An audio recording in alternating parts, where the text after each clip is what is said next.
আমি জানি যে আমার ক্ষমা চাওয়ার কোনো যোগ্যতা নাই, কারণ এত বড় অপরাধ যদি তুমি দেখে থাকো তাহলে আমাকে আল্লাহর হস্তে মাফ করে দিন। আমার মতো আমাকে মাফ করে দিও।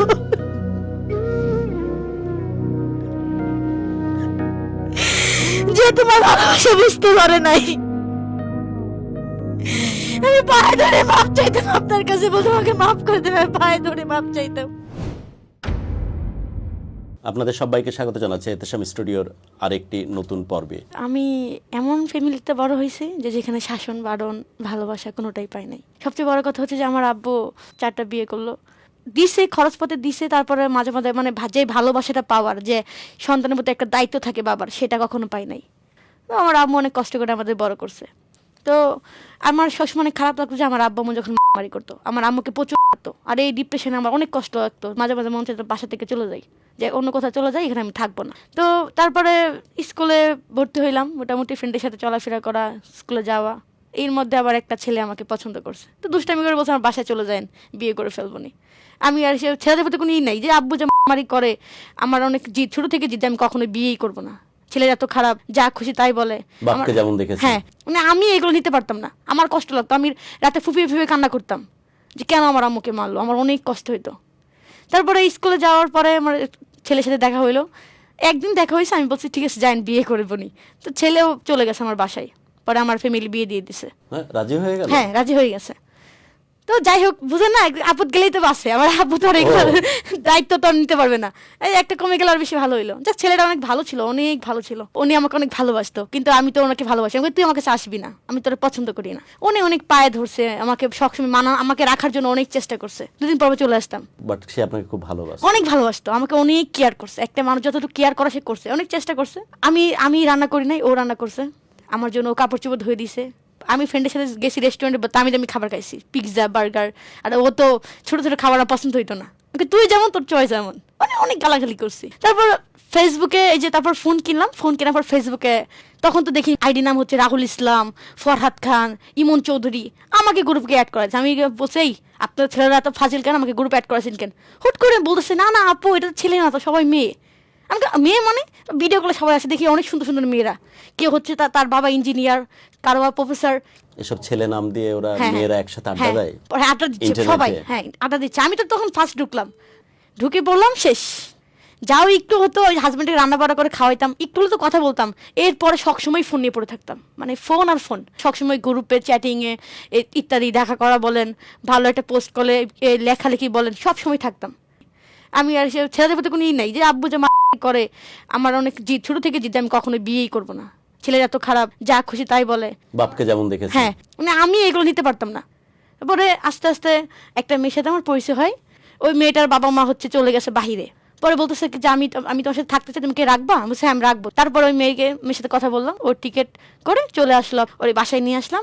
আসার পর আমার কাছে কিছু মানে নাকফুল ছিল, কানের দুল ছিল, বিক্রি করে ওর রুম নিয়ে দিলাম। আমাদের খুব ভালো একটা মানে আন্ডারস্ট্যান্ডিং চলতেছিল। আপনার আগের হাজবেন্ডকে ছেড়ে দিয়েছেন তার মধ্যে? তখন ছেড়ে দেই নাই, মানে ওর সাথে কথা বলি না। ওই যে বললাম না যে চলে আসি 2 দিন পর পরে বাড়িতে, একসময় ও বিরক্ত হয়ে গেছে, আর কতবার ও খবর নেয় না আর কি। তখন ওই মেয়েটা অনেক কথা বলতো, যেহেতু আমি একটু তার থেকে বড় ছিলাম। তারপর আমি চাকরি ইন্টারভিউ দিলাম, চাকরি হয়েও গেল, 3-4 মাস হয়ে গেছে।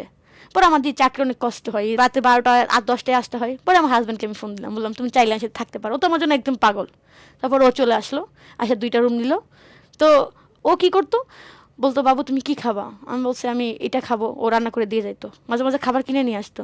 পরে এক সময় বলতেছে যে এটা কি ঠিক বলো, আমি তোমাকে বিয়ে করছি, সংসার করবো আমার সাথে। এই জন্য হাজব্যান্ডের সাথে খারাপ ব্যবহার করতাম, তোর ব্যবহার করতাম। তুই কথা বলিস না, আমার জন্য রান্না করবি না, তোরে বলছে আমি আমার জন্য রান্না করতে।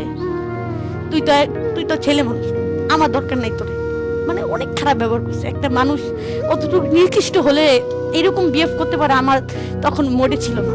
আমি তো আবেগে ছিলাম, আমি ভাবতাম এটাই আমার জীবন। আমার হাজব্যান্ড সকালে উঠে দেখি রান্না করে রাখছে, ডাকতেছে উঠো খাবার খাবা না, তোমরা এখনো ঘুমাচ্ছ, আমি অফিসে চলে যাচ্ছি, খাবার খাইয়ে নিও, তোমার যত্ন নিও। কালাকালি কোথায় তো, তোকে ডাকতে বলছে সকালে, আমার ঘুম ভাঙাচ্ছিস কেন? দেখছি বিকালে গোসল করে আমি শুয়ে আছি, অফিস থেকে আসে ও কাপড় চোপড় ধুয়ে রাখছে। হ্যাঁ, আমার কাছে ধুয়ে রাখছে, বলতেছে কাপড় চোপড় ধুয়ে রাখলাম, ছাদে লাগিয়ে দিচ্ছি, তুমি এসে ঘরে নিয়ে আইসো। একটা মানুষ কতটুকু ভালোবাসলে এরকম করতে পারে? আমি কুকুরের মতনও দাম দেই নাই। আমি ওর সাথে এত খারাপ ব্যবহার করছি যে পৃথিবী মানে আল্লাহ আরশ কেঁপে যাবে, এত অন্যায় করছে ওর সাথে। আমি একটা মানুষ কতটুকু ভালোবাসলে এরকম করতে পারে, যে আমি ওর সাথে খারাপ ব্যবহার করতেছি, দুর্ব্যবহার করতেছি। ও আমার জন্য এতটাই ভালোবাসে আমাকে, ও আমার জন্য রান্না করে রাখছে, আমার কাপড় চোপড় ধুয়ে রাখতেছে, আমি কি খাইতে পছন্দ করি রাতের বেলা নিয়ে আসতেছে, এত ভালোবাসে। আর আমি ওর সাথে খারাপ ব্যবহার করছি, দিনের পর দিন, মাসের পর মাস ওর সাথে খারাপ ব্যবহার করতেছি। আমাদের বাংলাদেশে এমন কেউ নাই যে ধরনের গর্হিত অপরাধ বা এই ধরনের কাজকে কেউ মেনে নিবে, আর সেখানে একজন স্বামী। আমি অনেক বড় অপরাধী, আমার এই ক্ষমা হবে না, কোনো দিনও এই ক্ষমা হবে না। আমি অনেক বড় পাপ করছি, আল্লাহ জানি না আমাকে কখনো মাফ করবে কিনা। আমি অনেক বড় অপরাধ করছি, কারণ একটা মানুষ কতটুকু ভালোবাসলে এরকম করতে পারে আমি আমার জানা ছিল না।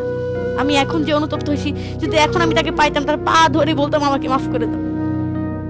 ও একসময় হয়েছে কি যে একদিন ও দেখি বলতেছে আমাকে, তুমি আমার কাছে আসবে না, এসে দিচ্ছি, আমার কাছে আসবে না। তখন আমি এসএমএস দেখে দরজা খুলে না, দরজা দূরে ধাক্কায় ভেঙে ফেসে দেখে ও ফাঁসি দিয়ে দিছে, ফাঁসি দিয়ে দিছে শুধু আমার মতো একটা মানুষের জন্য। ও ফাঁসি দিয়ে দিছে আমার মতো একটা মানুষের জন্য।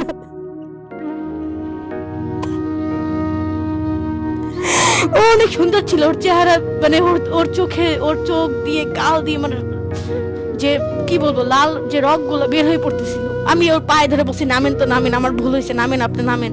বলে তুমি আমাকে ছেড়ে যাবো না, বলো, তাহলে আমি নামতেছি। তুমি যদি একটু দেরি করতে তাহলে তো ওর জীবনটাই চলে যাইতো যদি আমি একটু দেরি করতাম। তারপরে বলছি বাসায় যাও, ও যাইতে রাজি না, বলতেছে না তুমি আমাকে ছেড়ে চলে যাবা, তুমি আমার সাথে নাটক করতেছো, আমার জীবনটার কোনো মূল্য দিলা না, আমি তোমার কি ক্ষতি করছি। বলছে আমি এটা পরে দেখছি, বাসায় যা বেড়ায় আসো। তখনও তোমার হাজবেন্ডের প্রতি মায়া কাজ করতেছে না, না? মায়া কাজ করে নাই, মানে ফাঁসি দেওয়ার কারণে ভয় পেয়ে গেছে, পর বাসায় বসে বাসায় যাও। হ্যাঁ, মায়া কাজ করে নাই। এইগুলো আমার হাজবেন্ড আমার বাসায় বিচার দিছে, আমার ফ্যামিলি তো আমাকে বের করে দিছে, বলছে আর কখন বাসায় আসবি না। তারপর আমার বান্ধবী বলতেছে যে ও বাসায় যাবে, তারপর চলে গেছে বাসায় যাওয়ার পর আমি ফোন দিছি, ও শুধু বলছে আমি আসছি, এরপর আমার নাম্বার ব্লক, সব জায়গা থেকে ব্লক। ভাবলাম হয়তো মা আসছি বাইরে থেকে। আমি 1 মাস পরে দেখি সে ফেসবুকে ট্যাগ দিছে যে বিয়েটা করেই ফেললাম, শাড়ি পরে আছে। তখন তো হাত যে ধরছে, মুখটা সে স্টিকার দিয়ে রাখছে মুখে, হাতের মধ্যে দেখি আমার হাজবেন্ডের হাতের মতন। বলো কি? আমি আবার আরেকটা চিন্তা কল দিচ্ছি, সেটা ব্লক করে রাখছে আমাকে। আমি সত্যি করে বলো ওই ছেলেটাকে আমার হাজবেন্ড না? ও বলে না, তুমি ভুল ভাবতেছো, তোমার মাথা নষ্ট হয়ে গেছে, তুমি একটা পাগল, এটা তোমার হাজবেন্ড না, ফোন রাখো, এটা বলে ফোনকে রেখে দিচ্ছে। আমি ওর কথা বিশ্বাস করে ফেলছি যে ও কখনো এটা করতে পারে না। তারপরে আমাকে আমার হাজবেন্ডে কল দিছে, পরে যখন আমাকে স্ক্রিন ভিডিও করে দেখাইছে আমার হাজবেন্ডে, তখন দেখছি পাখি আরো যা হয় বিয়ের পরে সবকিছু ভিডিও করে রাখছিল, স্ক্রিনশট দিয়ে রাখছিল, ছবি একসাথে তোলা, সবগুলো ছবি দেখছি। এটা সেই বান্ধবী যাকে আমি অনেক ভালোবাসতাম, যার কারণে আমি সবকিছু হারাই ফেলছি। আমি অনেক ভুল করছি, আমার কখনোই ক্ষমা হয় না। আমি স্বীকার করি যে আমি যে অপরাধ করছি, আমি অনেক বড় অপরাধ করছি, যার কোনো ক্ষমাই হইতে পারে না। আমি আমার বাবা মাকে কষ্ট দিছি, আমি আমার হাজবেন্ডকে কষ্ট দিছি। আমি ভুল করছি না, আমি নিজের সামনে আমার সুখ বিসর্জন দিয়ে দিছি। আমি পাপে ডুবেছিলাম, কারণ এত কেয়ারিং তোর মতো কপাল পোড়া মেয়ে আমি দুনিয়াতে দেখিনি। আমি সত্যি কপাল পোড়া। আর আমাকে কখনো মাফ করবে না। আল্লাহ রাব্বুল আলামিন তোমার বিধান, ধর্মের বিধান কত মারাত্মক। আমি অনেক বড় পাপ করেছি। আমি রাতে ঘুমাইতে পারি না এগুলো যখন মনে হয় যে আমি কত বড় পাপ করেছি। ধর্মকে বাইপাস করে কোনোভাবে ভালো থাকা যায় না, এর একটা বড় এক্সাম্পল। এটা কখনো সুখের জায়গা না, সুখের জায়গা না। আমরা অনেক বড় পাপ করতেছি। ডিভোর্স হয়ে গেছে? না, ডিভোর্স হয় নাই। ক্ষমা মনে হয় চাওয়া হয়নি, চাইলে ক্ষমা চাইতে পারো। ক্ষমা চাওয়ার মুখ তোমার আদৌ আছে কিনা আমি জানি না, আমার নাই। আর সবকিছুর ঊর্ধ্বে গিয়ে আল্লাহ সুবহানাহু ওয়া তাআলা, তিনি তো চাইলেই তার বান্দাকে ক্ষমা করতে পারেন। যদি খাস নিয়েতে আজকে লক্ষ মানুষকে সাক্ষী করে ক্ষমা চেয়ে ফেলতে পারো, আর মাবুদ যদি ক্ষমা করে দেয়, তাহলে এর চাইতে বড় প্রাপ্তি আর হতে পারে না।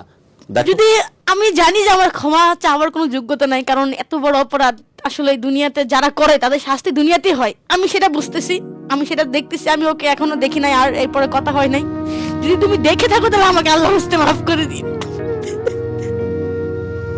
আমার মতো আমাকে মাফ করে দিও।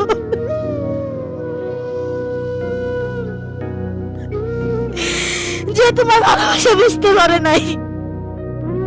আমি আমার হাজবেন্ডকে উদ্দেশ্য করে বলতেছি, যদি আপনি পারেন আমাকে ক্ষমা করে দিন। আমি জানি এটা ক্ষমার অযোগ্য, আমি অনেক বড় অন্যায় করছি, আপনার সাথে অনেক বড় অপরাধ করছি, আমাকে আল্লাহ মাফ করবে না যদি আপনি আমাকে মাফ না করেন। আমি আপনার থাকলে আমি পায়ে ধরে বলতাম আমাকে মাফ করে দেন, আমি পায়ে ধরে মাপ চাইতাম আপনার কাছে, বলতাম আমাকে মাফ করে দেবে, পায়ে ধরে মাপ চাইতাম। এই দুনিয়াতে বাঁচতে হলে আল্লাহর আদেশ মতোই বাঁচতে হবে, কারণ আমাদেরকে আল্লাহই পাঠাইছে আল্লাহর ইবাদত করার জন্য। এগুলো করতেছে আল্লাহ যাতে সবাইকে মাফ করে, আমাকে মাফ করে দেন আল্লাহ, আল্লাহ আমাকে হেদায়েত করুক, সবাইকে হেদায়েত করুক, কারণ আমার মতন পরে শেষে কিচ্ছু পাবা না। আমার এক কুল ও কুল দুই কুলি গেছে, আর কিছু নেই। বাট শেষ মুহূর্তে এসেও স্বপ্ন দেখতে চাই, আমরা শেষ মুহূর্তে এসেও বলতে চাই, এরকম ভাবে মানুষের লার্নিং এর জন্য এই প্ল্যাটফর্ম থেকে এই কথাগুলো শেয়ার করেছে, যাতে করে একজন মানুষ যদি ঘুরে আসে এই পথ থেকে, যে পথটা সত্যিকারের অর্থে নৈতিকতার পথ না, যেটা সঠিক না, তাহলে সেটাও হবে তার জন্য একটা বড় একটা ব্লেসিং। এবং আমরা বিশ্বাস করি যেখানে তুমি আছো, তুমি যেহেতু পরিশ্রমী একজন মানুষ, এখান থেকে আরেকবার ঘুরে দাঁড়াও। আর যদি সম্ভব হয়, আপনার উদ্দেশ্যে বলছি, আপনি তো অনেক ক্ষমা করেছেন, তারপরও যদি সম্ভব হয় এই মেয়েটার হাতটা অন্তত ধরেন, এই অর্থে যে এর সাথে আপনি একটা জীবনের কিছু গুরুত্বপূর্ণ সময় পার করেছিলেন, যাতে আপনার হাজবেন্ড, তাকে উদ্দেশ্য করে বলতেছি, অ্যাটলিস্ট মেয়েটা যেন আর নতুন করে মিসগাইডেড না হয়। কারণ এমন একটা বিষবাষ্পের পরিবেশে জন্ম হয়েছিল, বেচারির জন্য হয়তো মিসগাইডেড হয়ে গেছিল, যে কারণে এরকম অন্যায়ের পথটা বেছে নিয়েছে, যেটা কোনোভাবেই গ্রহণযোগ্য না, কোনোভাবেই এই জিনিসটাকে মেনে নেওয়া যায় না। বিদায় নিচ্ছে আজ, সবার জন্য অনেক অনেক দোয়া।